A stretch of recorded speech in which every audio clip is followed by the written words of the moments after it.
आज से क्लास 12 के लिए क्लास 12 के सिलेबस का नीट और जेईई मेंस और एडवांस के पर्पज से हम 12th का एक वीडियो सीरीज स्टार्ट कर रहे हैं। ठीक है, 12th के पॉइंट ऑफ व्यू से पहले। ठीक है, तो पहला टॉपिक इलेक्ट्रोस्टैट से हम आज बिगिन करने जा रहे हैं। क्लियर है? तो हेडिंग लिखिए इलेक्ट्रोस्टैटिक्स। आज इंट्रो देते हैं इलेक्ट्रोस्टैटिक्स का।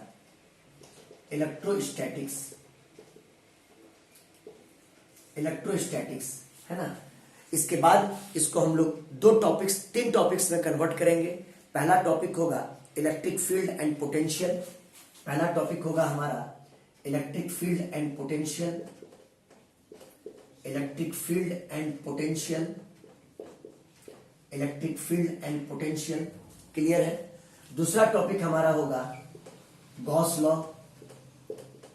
गॉस लॉ है ना। और तीसरा टॉपिक होगा हमारा कैपेसिटर। तीसरा टॉपिक होगा हमारा कैपेसिटर। क्लियर है? तो इन तीनों टॉपिक्स को हम लोग इलेक्ट्रोस्टैट में रखते हैं। क्लियर है? तो आज हम लोग स्टार्ट करने जा रहे हैं इलेक्ट्रोस्टैटिक्स। क्लियर है? तो आज हम एक इंट्रो लेक्चर आपको देते हैं, उसके बाद हम लोग डेली एक वीडियोस इलेक्ट्रोस्टैट पर अपलोड करेंगे। ठीक है, चलिए आइए। सबसे पहले हम लोग इलेक्ट्रोस्टैट को डिफाइन करते हैं। क्लियर है? देखिए, इलेक्ट्रो यहां पे चार्ज का मतलब रखता है और स्टैटिक का मतलब एट रेस्ट। स्टैटिक का मतलब एट रेस्ट। क्लियर है? तो देखिए, फिजिक्स का वो ब्रांच जो ऐसे चार्जेस की प्रॉपर्टीज को डील करे जो रेस्ट स्टेट में हो, है ना, जो रुके हुए कंडीशन में हो, उस ब्रांच को हम लोग इलेक्ट्रोस्टैटिक्स कहेंगे। The branch of physics that deal with properties of charges which are at rest, है ना। ऐसे चार्जेस की प्रॉपर्टीज को डील करना जो रेस्ट कंडीशन में हो, उसको हम लोग इलेक्ट्रोस्टैटिक्स बोलेंगे। क्लियर है? तो देखिए, द ब्रांच ऑफ फिजिक्स आप नोट्स बना सकते हैं। The branch of physics that deal with properties of charge,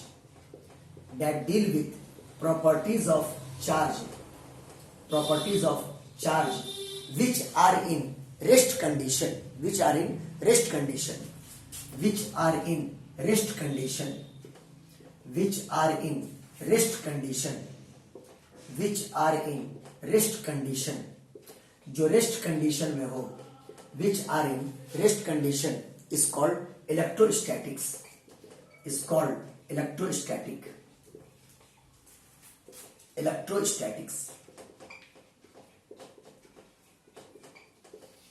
clear है? ये एक सिंपल सा डिफिनेशन हुआ, है ना। ऐसे चार्जेस की प्रॉपर्टीज को डील करना जो चार्जेस रेस्ट में हो, जो चार्जेस किसमें हो, रेस्ट में, इसको हम लोग कहेंगे इलेक्ट्रोस्टैटिक्स। क्लियर है? देखिए, चार्ज, बात आती है चार्ज की। ठीक है, चार्ज क्या है? चार्ज जो है वो एक इंट्रिंसिक प्रॉपर्टी है। देखिए, charge is an intrinsic property. Intrinsic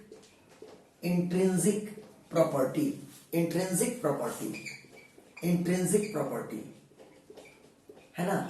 intrinsic का मतलब something that belongs to your nature. Intrinsic का मतलब something that belongs to your nature. Intrinsic की मतलब होगी something that belongs to your nature. Something that belongs to your nature. Something that belongs to your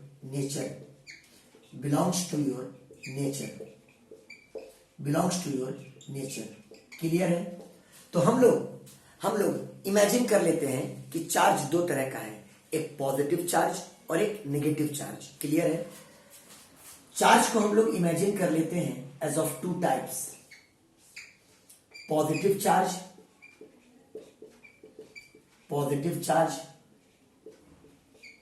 और negative charge. Clear है? अब देखिए, अगर किसी भी दो ऑब्जेक्ट पर चार्ज है, अगर किसी भी दो ऑब्जेक्ट पर चार्ज है, तो वो दोनों ऑब्जेक्ट एक दूसरे पर एक फोर्स एक्सर्ट करेगा जिसको इलेक्ट्रोस्टैटिक फोर्स कहेंगे। क्लियर है? If two objects have charge, अगर दो ऑब्जेक्ट्स पे चार्ज है, then both of them exert force on each other which is called electrostatic force. Clear है? लेकिन दोनों पे चार्ज का होना जरूरी है। मान लीजिए एक बॉडी पे चार्ज है और दूसरा न्यूट्रल है, तो फिर दोनों के बीच में कोई इलेक्ट्रोस्टैटिक फोर्स नहीं होगा, है ना। दोनों पे चार्ज का होना जरूरी है अगर दोनों के बीच इलेक्ट्रोस्टैटिक फोर्स ऑपरेट करना है तो। क्लियर है? तो पहले इसका स्क्रीनशॉट ले लीजिए। देखिए,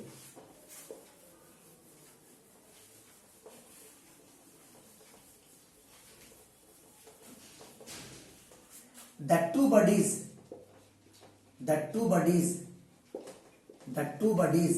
having charge, the two bodies having charge exert force on each other, exert force on each other, force on each other, force on each other, which is called electrostatic force, which is called electrostatic force, electrostatic force। Clear है? ठीक है।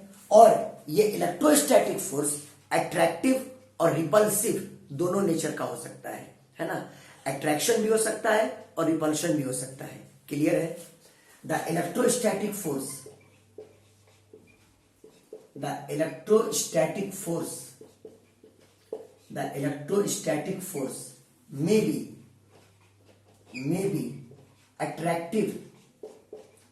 be attractive और repulsive. Attractive भी हो सकता है और repulsive भी हो सकता है। क्लियर है? और यह देखा गया कि सिमिलर नेचर का अगर चार्ज है, कहने का मतलब दोनों पॉजिटिव या दोनों नेगेटिव, अगर सिमिलर नेचर का चार्ज है तो दोनों एक दूसरे को रिपेल करेगा, और अपोजिट नेचर का अगर चार्ज है तो दोनों एक दूसरे को अट्रैक्ट करेगा। क्लियर है? तो बहुत बच्चे वाली बात है ये। Similar charges always repel each other and opposite charges always attract each other. Notes में शामिल कर लेते हैं। Similar charges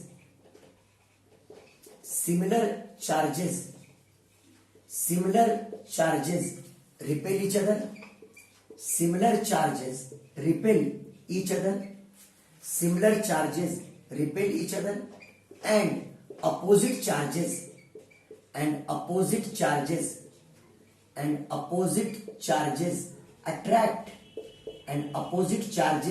attract each other। Opposite charges एक दूसरे को अट्रैक्ट करेंगे। कोई डाउट इसमें? चलिए, कुछ बेसिक्स मैंने आपके सामने रखा। क्लियर है? समझाने की ये कोशिश किया कि दो ऑब्जेक्ट पे अगर चार्ज है तो दोनों एक दूसरे पर एक फोर्स एक्सर्ट करेगा जिसको हम लोग इलेक्ट्रोस्टैटिक फोर्स कहेंगे, है ना। इलेक्ट्रोस्टैटिक फोर्स अट्रैक्टिव भी हो सकता है और रिपल्सिव भी हो सकता है। अगर सिमिलर नेचर का चार्ज है तो एक दूसरे को रिपेल करेगा, और अगर अपोजिट नेचर का चार्ज है तो एक दूसरे को अट्रैक्ट करेगा, है ना। ये समझने में कोई दिक्कत आपको नहीं होनी चाहिए। आइए स्क्रीनशॉट ले लीजिए। ओके, देखिए, आइए कुछ इंपॉर्टेंट बात जानते हैं चार्ज को लेकर के। कुछ इंपॉर्टेंट पॉइंट्स यहां पर आज मेंशन कर लीजिए, फिर अगले लेक्चर में हम लोग टॉपिक पे आ जाएंगे। देखिए, चार्ज अगर रेस्ट कंडीशन में है, चार्ज अगर रेस्ट में है तो it will produce only electric field. Charge अगर रेस्ट में है तो it will produce only electric field. Note number first, if charge is at rest, अगर चार्ज रेस्ट में है, if charge is at rest, ठीक है, it will produce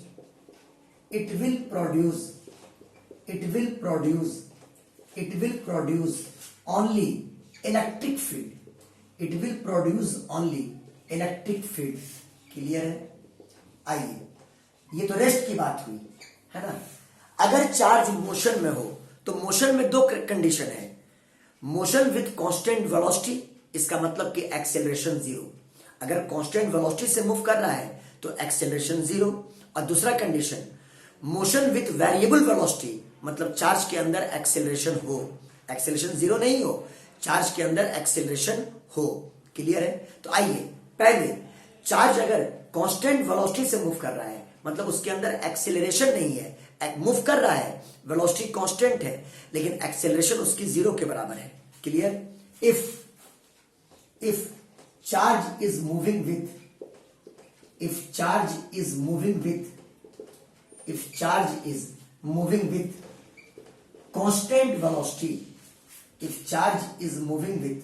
constant velocity, अगर चार्ज मूव कर रहा हो कांस्टेंट वेलोसिटी से, कहने का मतलब एक्सेलरेशन चार्ज का ए वेक्टर, एक्सेलरेशन आप यहां पर नोट्स में शामिल कर लीजिएगा, ये एक्सेलरेशन है, acceleration is equal to zero, है ना। अगर चार्ज मूव कर रहा हो with constant velocity, that means कि उसका एक्सेलरेशन जीरो के बराबर है, लेकिन मोशन में है, it will produce both electric and magnetic field, वो इलेक्ट्रिक फील्ड और मैग्नेटिक फील्ड दोनों प्रोड्यूस करेगा। It will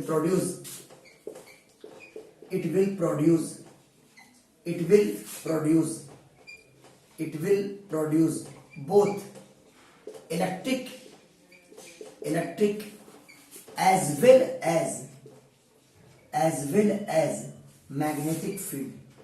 as well as magnetic field, it will produce electric as well as magnetic field। Clear है? चलिए, motion में हमने उस condition को लिया जब उसकी वेलोसिटी कांस्टेंट है, मींस चार्ज के पास कोई एक्सेलरेशन नहीं है, it will produce both electric as well as magnetic field. Any doubt?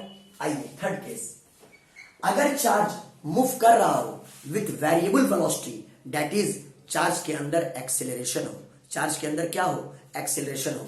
If charge is moving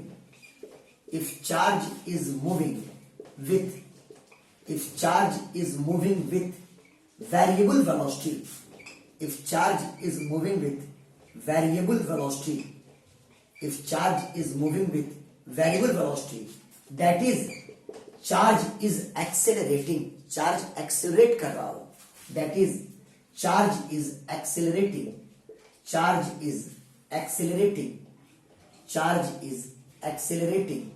charge accelerate कर रहा हो, है ना। It will produce electric field, magnetic field as well as electromagnetic wave, वो electric field, magnetic field और electromagnetic wave भी produce करेगा। Clear है? It will produce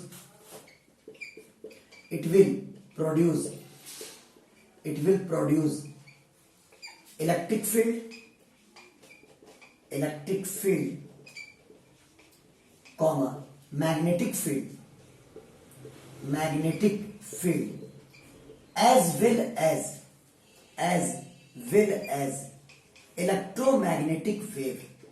as well as electromagnetic wave, clear है? इसको आप एक बार स्टडी कर लीजिएगा, as well as electromagnetic wave. Clear है? ये बहुत ही इंपॉर्टेंट नोट है आपके नॉलेज के लिए। आगे जब कोर्स आगे बढ़ेगा तो इन सारी बातों को हम लोग समझेंगे। बात फॉलो किए, चार्ज अगर रेस्ट कंडीशन में है तो वो सिर्फ इलेक्ट्रिक फील्ड को प्रोड्यूस करेगा। क्लियर है? चार्ज अगर कांस्टेंट वेलोसिटी से मूव कर रहा है, मतलब अगर चार्ज के अंदर एक्सेलरेशन की वैल्यू जीरो के बराबर है, तो वो electric as well as magnetic field दोनों प्रोड्यूस करेगा। और अगर वही चार्ज वेरिएबल वेलोसिटी से मूव कर रहा हो, मतलब चार्ज अगर एक्सेलरेट कर रहा हो, तो वो इलेक्ट्रिक फील्ड, मैग्नेटिक फील्ड और इलेक्ट्रोमैग्नेटिक वेव प्रोड्यूस करेगा। बात फॉलो किए, ये बहुत ही इंपॉर्टेंट नोट है आपके एग्जाम के पॉइंट ऑफ व्यू से, इसको नोट डाउन कीजिए। आज बस इंट्रो लेक्चर हम ले रहे हैं।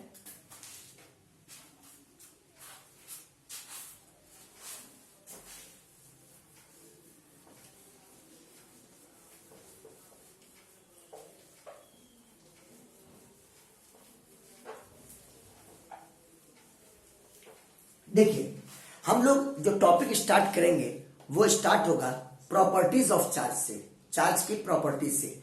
आज हम सिर्फ हेडिंग बता देते हैं कि चार्ज की कौन कौन सी प्रॉपर्टीज हम लोग डील करने जा रहे हैं, ठीक है। प्रॉपर्टीज ऑफ चार्ज, कल हम लोग सीक्वेंस में सब कुछ पढ़ेंगे। Properties of charge, properties of charge, clear है। सबसे पहली प्रॉपर्टी एडिटिविटी ऑफ चार्ज, सबसे पहली प्रॉपर्टी आप स्टडी करोगे एडिटिविटी ऑफ चार्ज, क्लियर है। सेकंड प्रॉपर्टी हम पढ़ाएंगे आपको क्वांटाइजेशन ऑफ चार्ज, बहुत ही इंपॉर्टेंट, क्वांटाइजेशन ऑफ चार्ज, है ना। Second property quantization of charge, quantization of charge, quantization of charge, clear है। थर्ड प्रॉपर्टी आप पढ़ोगे conservation of charge, conservation of charge, clear है। ये तीनों हम लोग अगले लेक्चर में पढ़ेंगे और इस पर जितने भी क्वेश्चंस हैं वो हम लोग करेंगे वीडियोस के अंदर, ठीक है। Conservation of charge, conservation of charge, clear है। तो अगला लेक्चर कल जाएगा आपका, जिसमें इन तीन प्रॉपर्टीज को हम लोग स्टडी करेंगे, additivity of charge, quantization of charge और तीसरा कंजर्वेशन ऑफ चार्ज, क्लियर है। आज के लिए, आज इंट्रो में हम लोग इतना ही रखते हैं, फिर कल से हम लोग इन टॉपिक्स को स्टार्ट करेंगे, क्लियर।